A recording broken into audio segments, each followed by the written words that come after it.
Bro imagine करो तुम्हारे account में मिलियंस है, लिटरली मिलियंस, लेकिन तुम उस पैसों से एक पैकेट ब्रेड भी नहीं खरीद सकते। तुम्हारा पूरा देश जो कभी साउथ अमेरिका का दुबई था, आज वहाँ लोग कूड़े से खाना ढूंढ रहे हैं। ये कोई डायस्टोपियन मूवी का स्क्रिप्ट नहीं है, ये रियलिटी है वेनेजुएला की। और इसके पीछे किसका हाथ है? अपने world police, United state of America का, या खुद उनके लीडर का? आज हम डिकोड करेंगे ऐसे ग्लिच इन द मैट्रिक्स, जहां एक सुपर पावर ने एक देश को मैप से मिटाने की पूरी कोशिश की है। स्टे ट्यून, क्योंकि ये कहानी इमोशनल डैमेज देने वाली है। सीन शॉर्ट करते हैं। एक तरफ है यूएसए, वर्ल्ड का मेन कैरेक्टर, जिसके पास मिलिट्री की infinite ammo and cheat code है।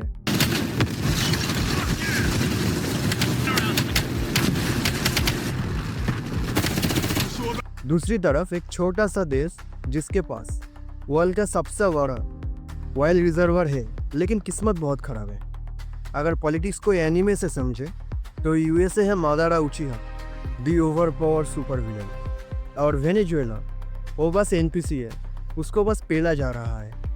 अमेरिका का पैटर्न बहुत सिंपल है ब्रो, किसी भी देश में डेमोक्रेसी का स्टिकर चिपका के घुस जाते हैं,